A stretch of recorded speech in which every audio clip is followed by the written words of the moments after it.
Alhamdulillah alladzi nahmaduhu wa nasta'inuhu wa nastaghfiruh wa na'udzu billahi min shururi anfusina wa min sayyiati a'malina. من يهديه الله فلا مضل له ومن يضلل فلا هادي له. أشهد أن لا إله إلا الله وحده لا شريك له وأشهد أن سيدنا ونبينا محمدا عبده ورسوله. اللهم صل وسلم وبارك على خير البرية سيدنا ومولانا محمد بن عبد الله وعلى آله وصحبه ومن تبع رشده وهداه. أما بعد فيا عباد الله أوصيكم ونفسي بتقوى الله فاتقوا الله ما استطعتم وقد فاز المتقون. قال الله تعالى في كتابه الكريم وهو أصدق القائلين: أعوذ بالله من الشيطان الرجيم بسم الله الرحمن الرحيم. وأما من خاف مقام ربه ونهى النفس عن الهوى فإن الجنة هي المأوى. Ma'asyiral muslimin rahimakumullah. Dalam kesempatan yang mulia ini dan melalui mimbar yang penuh berkah ini, terlebih dulu saya ingin mengajak utamanya untuk diri saya sendiri, juga untuk para hadirin sekalian. Marilah kita bersama-sama berupaya untuk merawat, menjaga, sekaligus meningkatkan kadar kualitas keimanan dan ketakwaan kita kepada Allah Subhanahu wa ta'ala. Dengan jalan kita tidak bosan-bosannya untuk senantiasa menambah wawasan keagamaan kita, wawasan keimanan kita. Di sisi lain, kita tetap berupaya untuk menjaga konsistensi kita di dalam menjalankan perintah-perintah Allah dan menjauhi segala larangannya. Hanya dengan iman dan takwa inilah kita akan dapat meraih segala kebaikan dan kebahagiaan yang dijanjikan kepada kita semua di dunia ini, terlebih nanti di akhirat. Ma'asyiral muslimin rahimakumullah. Dalam rangka untuk meningkatkan kualitas keimanan dan ketakwaan kita, pada kesempatan yang sangat mulia ini saya ingin mengangkat salah satu sabda Rasulullah sallallahu alaihi wasallam yang diriwayatkan oleh Al-Imam Ahmad Ibni Hanbal di dalam kitab Musnadnya, juga Al-Imam Al-Bukhari di dalam Sahih Bukharinya, sekaligus Imam Muslim di dalam Sahih Muslimnya, dari An-Nu'man bin Bashir radhiyallahu anhu. Rasulullah sallallahu alaihi wasallam bersabda, "Inna fil jazati mudghah, idza saluhat saluhal jasadu kulluh, wa idza fasadat fasadal jasadu kulluh, ala wahyal qalb."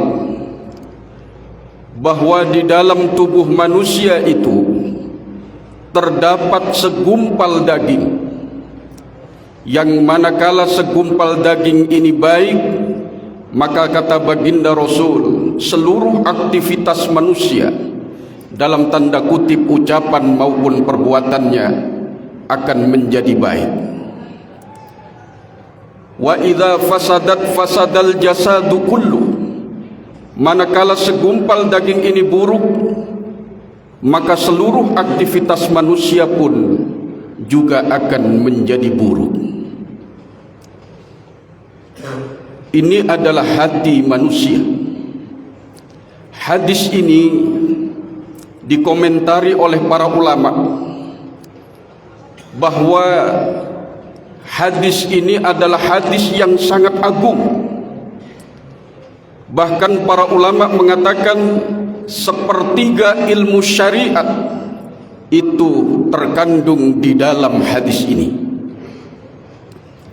Saudara kaum muslimin rahimakumullah, melalui hadis ini kita dapat memahami bahwa manusia ini memiliki dua potensi, menjadi potensi untuk menjadi hamba Allah yang baik ataupun sebaliknya. Karena di dalam diri manusia ini terdapat central power yang menentukan setiap langkah dan perbuatan dari manusia, dan manusia diberikan wewenang oleh Allah Subhanahu wa ta'ala untuk mengendalikan dirinya, memilih jalan yang baik atau sebaliknya. Mengapa manusia ini memiliki dua potensi? Dalam sebuah hadis yang diriwayatkan oleh Al-Imam At-Tirmidzi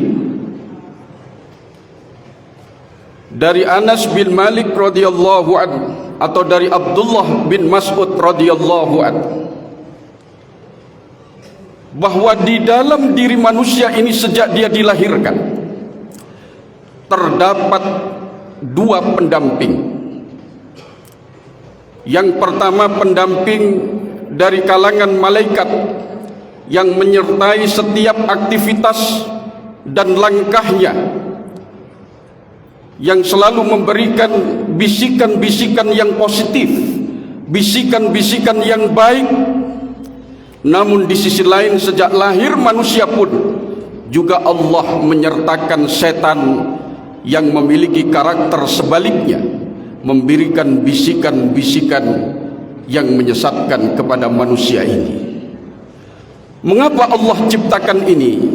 Tidak lain agar setiap detik kita akan selalu bermujahadah, selalu memerangi diri kita sendiri untuk senantiasa mengendalikannya sesuai dengan bisikan-bisikan yang positif yang datang dari Allah Subhanahu wa ta'ala melalui malaikatnya, sehingga setiap detik, setiap saat kita mendapatkan nilai pahala dari Allah Subhanahu wa ta'ala melalui mujahadah kita di dalam mengendalikan diri dan pribadi kita.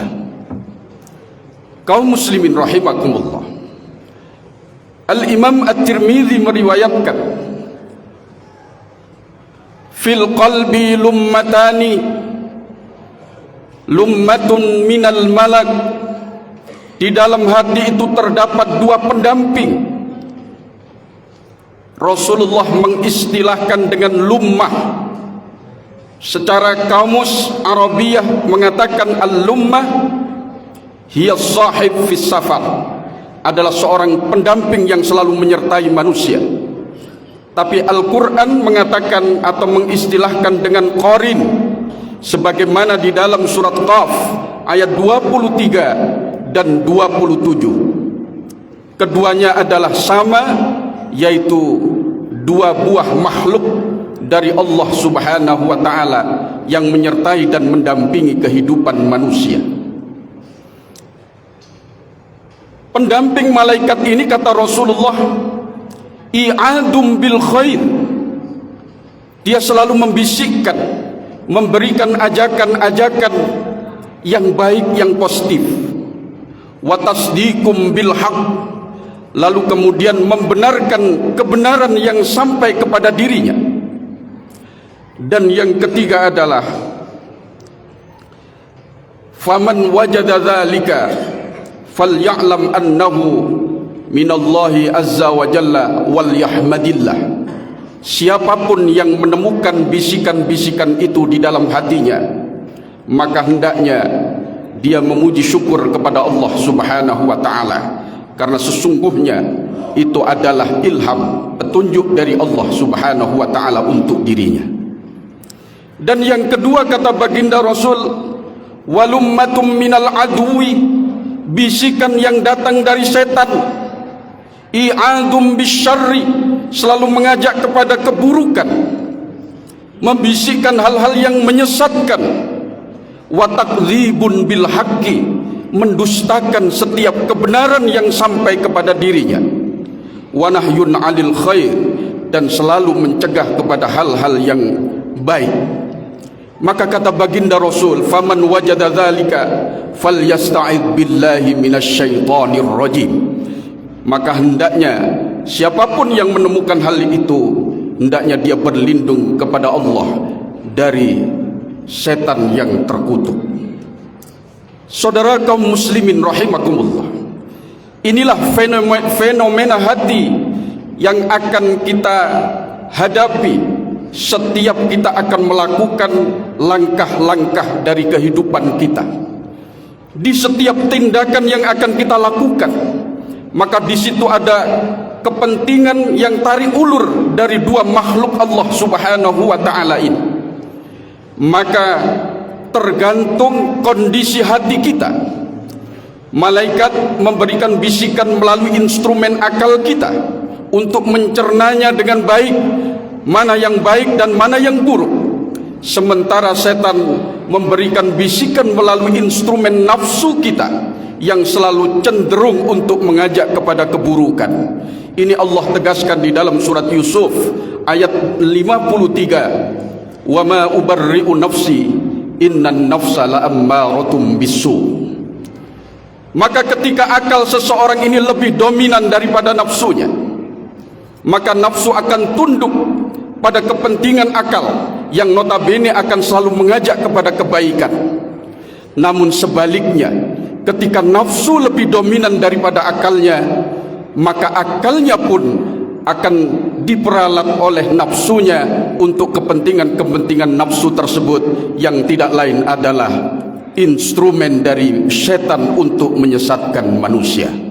Maka tugas kita adalah menguatkan sisi akal kita agar lebih dominan di dalam menerima bisikan-bisikan yang selalu terjadi tarik ulur di dalam hati kita, sehingga kita dapat memilih mana yang baik dan mana yang sebaliknya yang selalu terlintas di dalam hati kita. Maka dengan apakah akal ini menjadi kuat sehingga bisa mendominasi nafsu di dalam diri kita untuk tetap terarah di dalam jalan yang diridhai Allah Subhanahu wa taala? Tidak lain hanya ada 3 tips yang bisa kita lakukan sesuai dengan resep baginda Rasulullah sallallahu alaihi wasallam. Yang pertama adalah dengan ilmu. Dengan ilmu akal kita akan kuat, akal kita punya seleksi, akal kita punya filter untuk menimbang mana yang baik dan mana yang buruk. Ini sebabnya ilmu di dalam agama memiliki kedudukan yang sangat tinggi. Dalam sebuah hadis riwayat Abu Dzar, Rasulullah sallallahu alaihi wasallam bersabda, "Ya Aba Dzarrin, wahai Abu Dzar, la anta ghadwa fatata'allama ayatan min kitabillah khairul laka min an tusalliya mi'ata rak'ah." Wahai Abu Dzar, kamu datang untuk belajar satu ayat dari kitabullah, itu lebih baik darimu, lebih banyak pahalanya, lebih besar keutamaannya dibanding dengan sholat sebanyak 100 rakaat. Ini langkah pertama untuk menguatkan sisi akal kita. Yang kedua, yaitu tidak lain dengan menjaga konsistensi keimanan dan ketakwaan kita. Karena Allah menyatakan di dalam Al-Quran, inna akramakum indallahi atqakum. Kalian, di antara kalian yang paling mulia adalah kalian yang paling beriman dan bertakwa kepada Allah Subhanahu wa ta'ala. Dengan ketakwaan itu akal kita akan menjadi kuat, akan dapat mendominasi kepentingan-kepentingan nafsu kita. Dan yang terakhir, kita hendaknya tidak melupakan dan terus membaca doa yang senantiasa dibaca oleh baginda Rasulullah sallallahu alaihi wasallam. Beliau selalu membaca doa sebagaimana diriwayatkan oleh sahabat Jabir, ya muqallibal qulub tsabbit qalbi ala dinik. Wahai zat yang membolak-balikan hati, tetapkan hatiku pada jalan agamamu. Sahabat Jabir pernah bertanya tentang doa ini kepada Rasulullah, ya Rasulullah, apakah engkau khawatir dengan kami, padahal kami telah beriman kepada Allah dan kami juga mengimani apa yang telah engkau bawa? Apa kata baginda Rasul? Wahai Jabir, sesungguhnya hati manusia itu terdapat pada kudrah dan iradah Allah. Allah Maha Kuasa untuk membolak-balikkan hati manusia. Oleh karenanya, ma'asyiral muslimin rahimakumullah, meneladani dari sabda Rasulullah sallallahu alaihi wasallam ini, hendaknya doa ini selalu menyertai dalam kehidupan kita agar kita tetap terjaga keistiqomahan kita di jalan yang baik yang diridhai Allah Subhanahu wa taala. Amin ya rabbal alamin. A'udzu billahi minasy syaithanir rajim. Bismillahirrahmanirrahim. Wal 'asri innal insana lafi khusrin illa alladhina amanu wa 'amilus salihati wa tawasaw bil haqqi wa tawasaw bis sabr. Barakallahu li wa lakum fil Qur'anil 'azim wa nafa'ani wa iyyakum bima fihi min ayati wa dzikril hakim wa taqabbalallahu minni wa minkum tilawatahu innahu was-samiul 'alim. Wa qur rabbi fir warham wa anta khairur rahimin. Allahumma shalli wa sallim ala sayyidina Muhammad wa ala ali sayyidina Muhammad.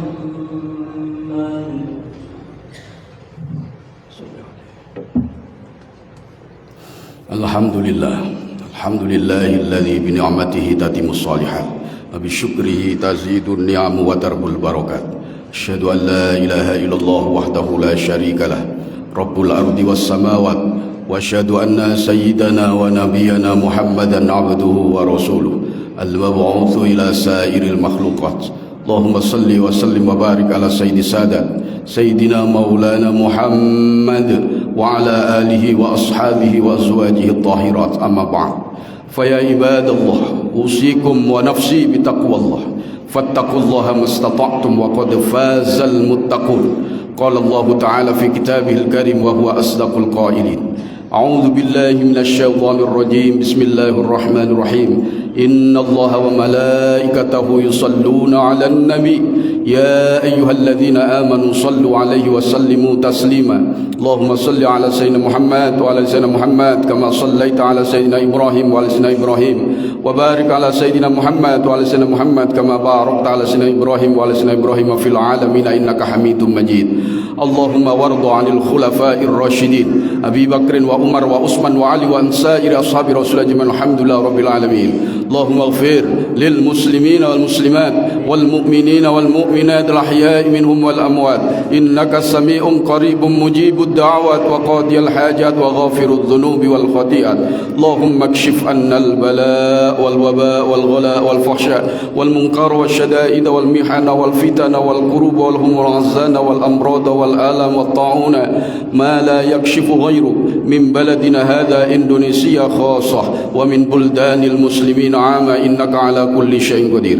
اللهم سلمنا والمسلمين وعافنا والمسلمين والطف بنا والمسلمين وارحمنا والمسلمين وقنا وإياهم شر مصائب الدنيا والدين. ربنا آتنا في الدنيا حسنة وفي الآخرة حسنة وقنا عذاب النار. عباد الله إن الله يأمر بالعدل والإحسان وإيتاء ذي القربى وينهى عن الفحشاء والمنكر والبغي يعظكم لعلكم تذكرون.